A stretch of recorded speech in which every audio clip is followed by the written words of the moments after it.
If this is our love story.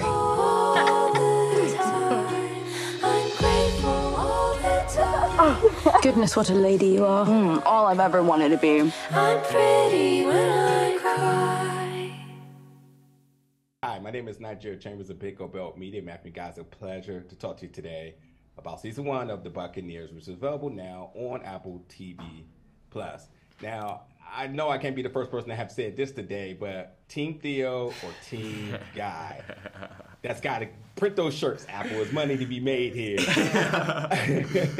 Well, throughout the sort of show and watching it for the first time, there were I feel like filming, we were very team ourselves. Oh, for Team sure. Guy, Team Theo. But watching, especially those first like sort of 3 eps, 4 eps, I was like, wow. I'm kind of Team Theo. Like, this is you're good. Okay. Yeah, and then it's as the show goes on, I'm like, no, I am Team Guy. I never switched. I was always Team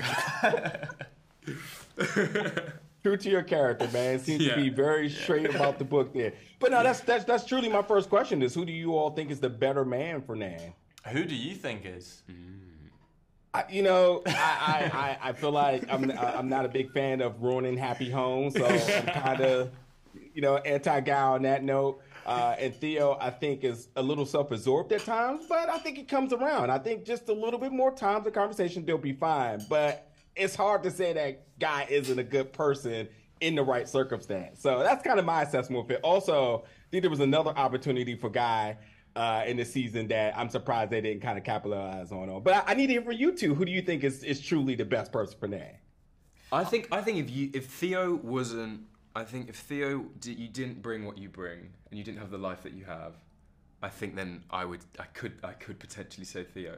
But I think that's such a major thing that you bring with it, and you it's a burden almost to you. The title. It's the title, and it comes first at the end of the day. Yeah. So I do think for that reason, I would say Guy.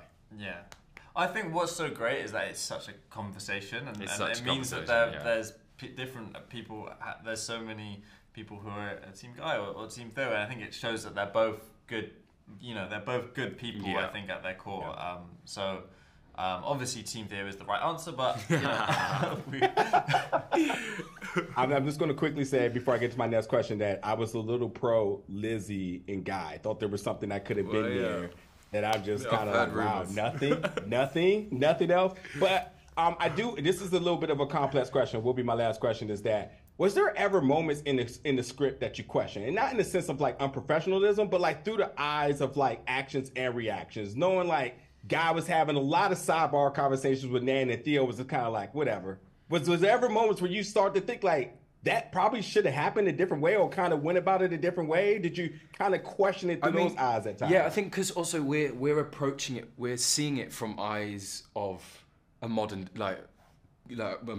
2023. So there's things they did back then, and things moved quicker back then, which jars you a little bit from a 2023 brain. So once you get over that and you sort of tap into the fact that, oh no, this is 1870s or whatever, for example, like you proposing after a day, you wouldn't do that in 2023, but at the end of the day, you might never see them again. So things have got to move fast.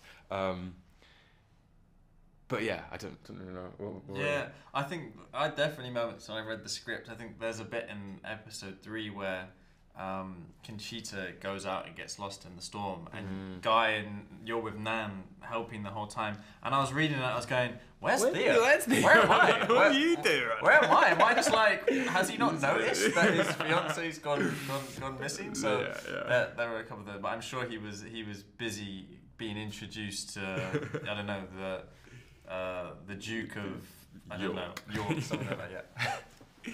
Well, truly, I'm looking forward to the adventures of Guy next season across the world. That should be fun.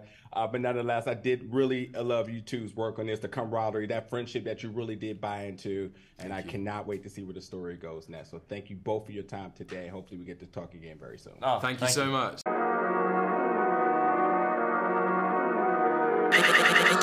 Buccaneers.